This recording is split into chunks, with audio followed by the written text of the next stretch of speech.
Bonjour, c'est Flo Delorme. Donc aujourd'hui, je vais faire une petite vidéo sur une question qui est vraiment d'actualité. C'est la relation entre la Palestine et l'immigration de masse. Alors, je vous rappelle mon livre Bouillon d'inculture, si vous voulez aider un média indépendant. Donc la raison pour laquelle je fais cette petite vidéo, c'est parce que j'ai remarqué que sur les réseaux sociaux dernièrement, il y avait de plus en plus de gens qui nous accusent, même si vous êtes nationaliste, souverainiste, ils vous accusent d'être un baboucholâtre parce que vous avez eu tort de défendre l'État palestinien et la cause palestinienne qui se fait bombarder tous les jours. On le sait aujourd'hui, il y a un nettoyage ethnique qui est en train d'avoir lieu. Donc pourquoi ces gens nous attaquent alors qu'ils font partie du groupe aussi nationaliste, souverainiste, mais il y en a quand même plus qui font partie des groupes identitaires. Donc j'aimerais première chose à dire, c'est que je ne suis pas spécialement baboucholâtre. Je pense que l'immigration de masse est un problème aujourd'hui en France, mais pas que. Si vous allez en Angleterre, si vous allez en Allemagne et maintenant aussi en Italie, en Espagne, l'immigration de masse est un vrai problème, tout le monde le sait.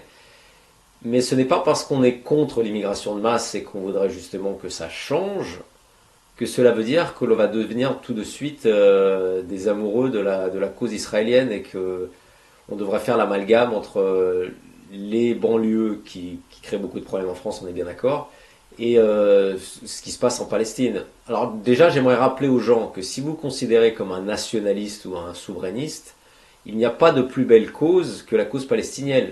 Il faudrait justement exalter la cause palestinienne, parce que les Palestiniens, ils font acte de résistance à une colonisation. Ça fait 75 ans qu'ils sont occupés, ça fait 75 ans qu'on les martyrise, Gaza est une prison à ciel ouvert. Donc si vous vous considérez comme un nationaliste ou un résistant français, ou même allemand, italien, anglais, peu importe, mais vous devriez être derrière la cause palestinienne. Il faut bien comprendre que ces gens-là se battent pour leur survie, pour leur identité.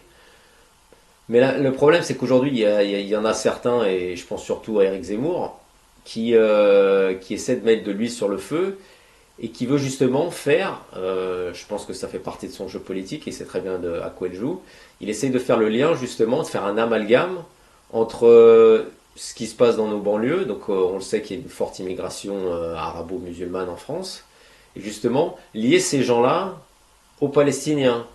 Donc Éric Zemmour et toute la horde de gens qui sont derrière lui parce qu'ils pensent que c'est le seul justement à taper là où ça fait mal en France en parlant toujours d'islamisme et d'immigration. Et là justement pour jeter de l'huile sur le feu et nous faire croire qu'il y ait une relation entre les gens qui habitent dans les banlieues, donc il y a une forte immigration arabo-musulmane, entre ces gens-là et la Palestine. Alors que c'est exactement le contraire. Les Palestiniens, il faudrait exalter leur cause, on est bien d'accord.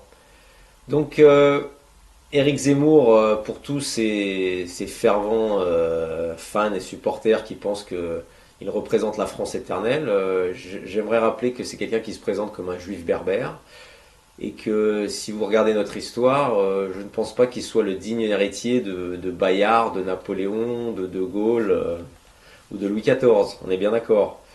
Donc il faut arrêter de se voiler la face. Il essaie de pousser les souverainistes, les nationalistes dans le camp sécuritaire. Il voudrait transformer d'une certaine façon la France en un État policier, un État sécuritaire comme est l'État d'Israël, alors que ça ne va pas du tout avec notre culture. La culture française a toujours été une culture où il y avait un certain savoir-vivre, hein. Il y avait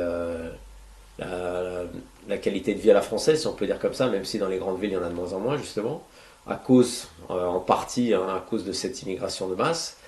Mais je ne pense pas que ce serait accepté. Je veux dire, les Français ne veulent pas avoir des écoles où il y a des détecteurs de métaux à l'entrée ou avoir des policiers qui tournent avec des kalachnikovs, hein, des mitrailleuses partout. Ce n'est pas notre style de vie ni notre culture. Si Israël a une façon de vivre un peu comme ça sécuritaire, c'est parce qu'ils n'ont pas le choix, parce qu'ils se sont mis là où ils n'auraient pas dû. Hein. Je veux dire, se mettre au milieu des Arabes, non, ça ne pouvait pas marcher. Donc pour revenir à Éric Zemmour, je suis désolé pour ceux qui pensent vraiment que c'est lui qui va représenter la cause nationale. Je pense qu'on va droit dans le mur avec lui. Et d'ailleurs, heureusement, au résultat des élections, il passe pas les 10%. Parce que beaucoup de gens se rendent compte qu'il y a quand même sorte de double langage chez lui. Et j'aimerais rappeler justement que pendant cette crise Israël-Palestine, on l'a vu au mur des lamentations. Donc je pense que ce personnage a plus dans son cœur Israël que la France. Voilà. Euh, Maintenant, j'aimerais revenir sur les politiques qui, eux, se sont assez bien comportés pendant cette crise. C'est les seuls qui sont dans une certaine logique, c'est Asselineau et Philippot, qui ont critiqué, ils ont dit qu'Israël avait peut-être le droit de se défendre, mais bon, ce qui se passe aujourd'hui là-bas, c'est plus de la défense, hein. On voit bien il y a plus d'enfants qui ont été tués en un mois, je crois, depuis le 7 octobre, que sur les 3 dernières années dans tous les conflits dans le monde, si les statistiques sont exactes. Donc c'est un massacre, hein, femmes et enfants.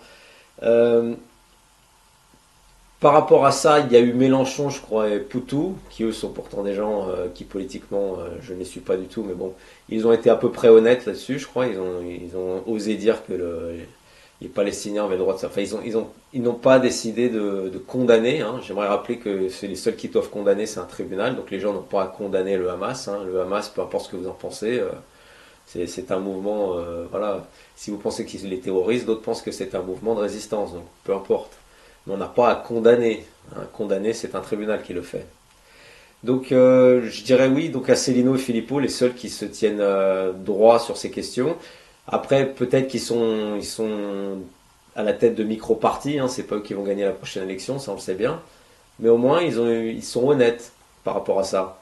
Et d'ailleurs, ce sont les seuls qui proposent une sortie de l'Union Européenne. Alors j'aimerais revenir par rapport à Éric Zemmour, c'est qu'il parle toujours d'immigration, il tape toujours sur l'islamisme, mais il ne dit jamais qu'on devrait sortir de l'Union Européenne, alors que tout le monde sait qu'on ne peut pas contrôler l'immigration sans sortir de l'Union Européenne. C'est un prérequis, hein.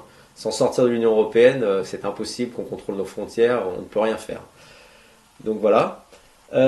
Maintenant, cette stratégie de Zemmour, justement, c'est non seulement d'essayer de créer une société un peu sécuritaire et de prendre Israël comme exemple, mais ça contribue aussi à la balkanisation de la France. C'est qu'on veut créer des tensions horizontales entre l'autochtone travailleur français avec les gens des banlieues, justement, qui pour beaucoup sont d'origine arabo-musulmane ou d'Afrique noire.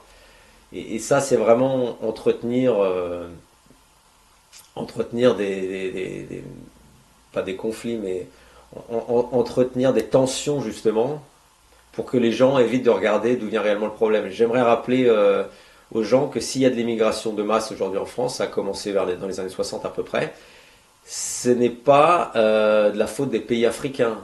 Eux, ils sont les symptômes, mais ils ne sont pas la cause. C'est quand même le grand patronat qui a amené ces gens-là à une époque. Et j'aimerais vous dire que dans le grand patronat, il n'y a pas beaucoup de Palestiniens, qu'on soit bien d'accord. Donc, pour conclure et finaliser, ne tombez pas dans le piège à la Éric Zemmour. Non pas que je me focalise sur lui ou sa personne, mais c'est juste le message qu'il passe en filigrane qu'il faut bien comprendre. C'est que taper à longueur de journée sur les arabo-musulmans et les islamistes sans jamais nous faire comprendre les causes, c'est quand même des demi-mensonges. Donc il faut toujours respecter la cause palestinienne, qui est une cause de résistance, qui est une belle cause. Ça fait 75 ans qu'ils se battent. Leurs femmes, leurs enfants, les hôpitaux, les écoles sont en train de se faire détruire. Donc on ne peut pas accepter ça. Si vous êtes un humaniste, si vous avez un peu d'humanité en vous, vous ne pouvez pas cautionner. Et par rapport à la cause nationaliste, justement, on nous pousse à faire l'amalgame entre les Palestiniens et nos arabo-musulmans de banlieue pour les comparer et justement pour que le français de base se retourne contre ces banlieues et se retourne contre la Palestine et pense que l'Israël soit en train de faire un bon travail. Parce que voilà, d'un côté, si Israël tape sur les Arabes, voilà, c'est un peu mérité parce que regardez ce qu'ils font chez nous en France. Il ne faut pas du tout confondre les deux. Je veux dire, on a déjà poussé les Palestiniens depuis des années à s'exiler, à partir à l'étranger, hein, on les invite, ils refusent et ils ont raison. C'est leur terre, ils veulent rester sur leur terre, ils veulent défendre leur histoire, donc respectons-les. Donc, pour finir, juste pas d'amalgame, c'est tout. Voilà. Je vous remercie et je vous souhaite une bonne journée. Allez, au revoir.